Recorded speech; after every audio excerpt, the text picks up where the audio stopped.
boys and girls. This is story time. Yay! Today we have an amazing book. The title of this book is called The Mitten. And the author of this book is a lady called Jan Brett.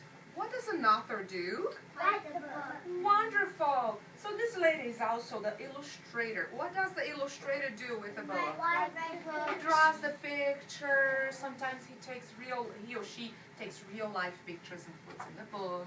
Or sometimes that person, the illustrator, draws pictures like these ones that we can see here. Can she do a good job with these illustrations? That is fantastic! Okay, so the story is about to begin. And when we read a book, we start from left to right. And it says, once there was a boy named Nicky who wanted his new mittens made from wool as white as snow.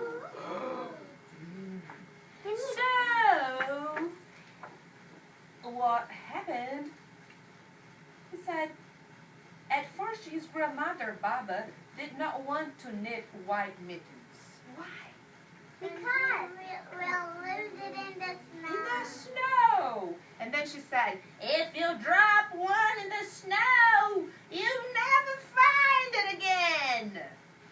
But Nicky, well, he wanted snow white mittens, and finally Baba made them. White, white, white. Ooh, that was so cool. And he was happy with his mittens. After she finished, she said, when you come back home first, I will look to see if you are safe and sound. But then I will look to see if you still have your snow white mittens. So off Nicky went. And it wasn't long until one of his new mittens dropped in the snow. It was just left behind. What a bummer. He lost his mitten, and he didn't even notice that. Oh, a mole. A mole? Where's the mole? Hey, the mole, tired from tunneling along, discovered the mitten and burrowed inside. It was cozy and warm and just the right size, so he decided to stay. Thank you, Mo. Ah, man, what a comfy mitten. This is all that I need. The bunny and the bunny. A snowshoe rabbit came hopping by. And the bunny. He stopped for a moment to admire his winter coat. It was then when he saw the mitten, and he wiggled then. Ooh, okie dokie. He put his feet first. The feet was first. Hey, the mole didn't think there were room for both of them, but when he saw the rabbit's big kickers, he moved over. I'm gonna have to sit down in that chair. So I'm going to show you guys what I'm talking about. What are the kickers? The feet. Ooh, oh. Okay, coming up. What's going to happen next? Next, a hedgehog came snuffling along, having spent the day looking under wet leaves for things to eat. He decided to move into the mitten and warm himself. Ho, ho! The mole and the rabbit were bumped and jostled, but not being the ones to argue with someone covered with prickles. I don't want to mess with somebody that has a lot of prickles on his body. So, they just made room for the hedgehog. Where's the hedgehog? He went in. Oh, cool. Are you there? Wonderful. Delicious. As soon as the hedgehog disappeared into the mitten, a big owl, attracted by the commotion, swooped down. When he decided to move in, also the mole, the rabbit, and the hedgehog grumbled. But when they saw the owl's glinting talons, they quickly let balance. Oh man, I will be doing my best. So this thing would have a lot of room. Oh, wow, wow, wow, wow. Coming up. Up through the snow appeared a badger. Where's the badger? He eyed the mitten and began to climb in. Well, the mole, the rabbit, the hedgehog, and the owl were not pleased, not amused. But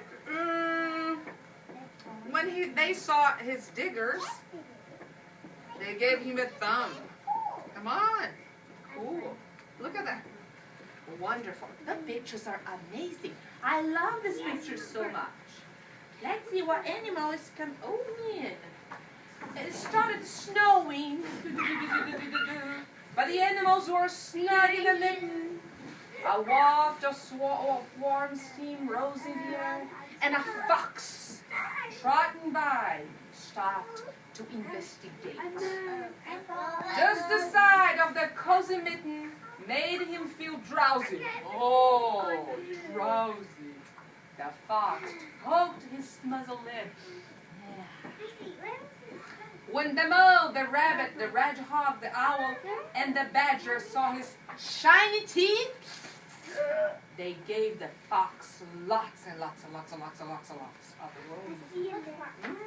Oh, a great humongous bear lumbered by. He spied the mitten all plumped up and he thought, what is this? What is this?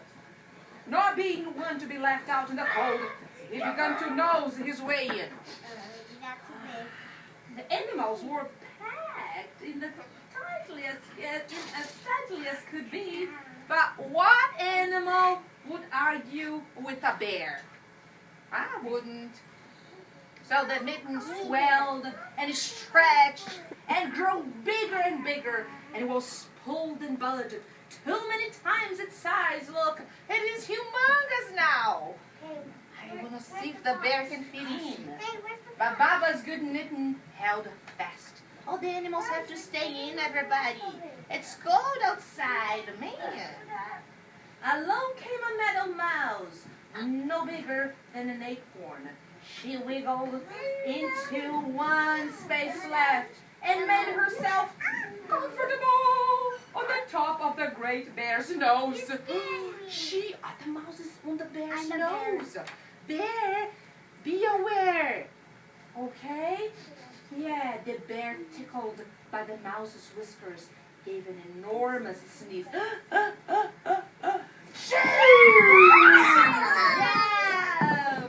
The force of the sneeze shot the mitten up in the sky, and it scared the animals in all directions. Ahoy! Man. Oh, well, on his way home, Nicky saw a white shape in the distance.